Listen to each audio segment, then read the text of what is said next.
Hello जी, नमस्कार। आप सभी का स्वागत है फिर से नई वीडियो में नई इन्फॉर्मेशन के साथ।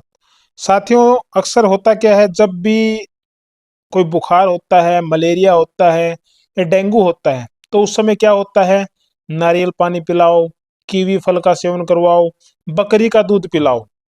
ठीक है, तो बकरी के दूध को इतना महत्व क्यों दिया जाता है जब भी कोई बीमारी का प्रकोप आता है, खासकर मलेरिया में, डेंगू में या टाइफाइड में।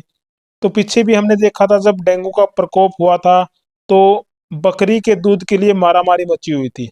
बकरी का जो दूध कहीं पर 500 रुपए किलो, कहीं पर 600 रुपए किलो या इससे भी कहीं महंगा हमें मिल रहा था। तो बकरी के दूध को इतनी महत्ता क्यों दे गई है, वो आपको बताते हैं। हमारे पास वही आयुर्वेद का बहुत ही पवित्र ग्रंथ अष्टांग हरदम है, जिसमें लिखा हुआ है बकरी के दूध के गुण। देख सकते हैं, बकरी के दूध के गुण। बकरी जल थोड़ा पीती है, मतलब पानी बहुत ही कम पीती है। पूरा दिन क्या करती है, कूदना, फांदना, दौड़ना आदि अनेक प्रकार के व्यायाम करती रहती है, चलती फिरती रहती है। और साथ में क्या करती है, कटु तिक्त रस वालों पत्तों का प्राय खाती रहती है। कहने का मतलब है, कड़वे पत्ते भी खाती हैं, तीखे पत्ते भी खाती हैं, मीठे पत्ते, जो भी उसको मिले वो दिन भर में खाती रहती है। अतः उसका दूध हल्का, सुपच, सुपच का मतलब सुपाच्य, पचने लायक होता है। अब यहाँ पर है रजक्षमा, मतलब टीबी के रोग के लिए बहुत फायदेमंद है बकरी का दूध। जवर में, कोई भी जवर हो, मलेरिया, टाइफाइड, डेंगू, जवर में बहुत फायदेमंद है। श्वास रोग के लिए बहुत ही फायदेमंद माना गया है बकरी का दूध। रक्तपित्त, रक्तपित्त का मतलब होता है शरीर में ब्लीडिंग होना, चाहे नक्सीर आना या फिर मूत्र मार्ग से ब्लीडिंग होना या फिर टॉयलेट मार्ग से ब्लीडिंग होना, मसूड़ों में खून होना, तो रक्तपित्त को भी ठीक करती है। उसके बाद है अतिसार। अतिसार में मतलब पतले दस्त लगना, पानी की तरह, उन रोगों को सभी को नष्ट करता है बकरी का दूध।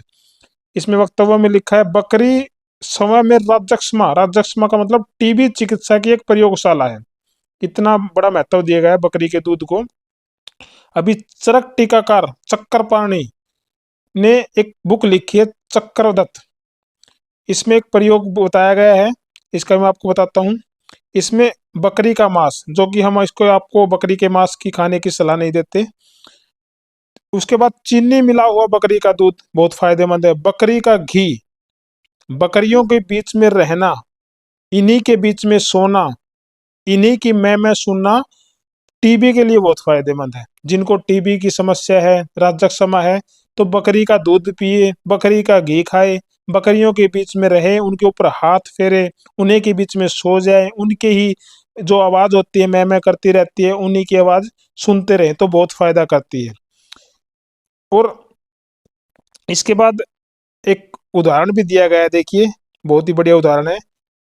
काशी निवासी स्वतंत्रता सेनानी वयोवृद्ध पंडित शिव विनायक मिश्र वैद्य अपने जीवन के अंतिम दिनों में यानी टीबी से पीड़ित हो गए थे। उन्होंने ये जो बुक लिखी थी ना, चक्रपाणी ने, चक्रदत्त, उन्हीं को एक श्लोक ले लिया उन्होंने, श्लोक उन्होंने पढ़ा हुआ था, तो वो अपने जीवन में अपना लिया उन्होंने। जो अंतिम दिन थे ना, उनको बीमारी हो गई थी टीबी की, तब उन्होंने ये श्लोक पढ़ लिया था।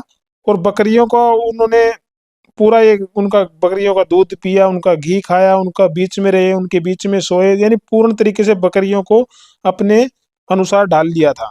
उसमें रोग मुक्त हो गए थे फिर वो। और तब वे बिल्कुल, ये लगा लो, अपने अंतिम चरण में थे।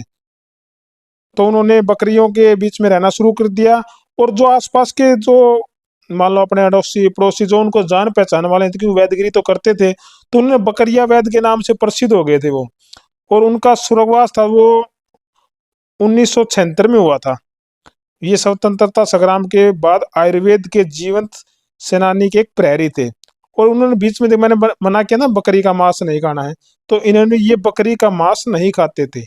तो बकरी का मांस नहीं खाना, लेकिन उसका दूध, घी, बकरियों के बीच में रहना, वो हमारे लिए बहुत फायदेमंद है। तो आप भी बकरी का दूध का सेवन कीजिए, घी का सेवन कीजिए, जो आपकी लगभग बहुत सारी बीमारियों में फायदा करता है। और इस वीडियो को ज़्यादा से ज़्यादा शेयर भी कीजिए। धन्यवाद।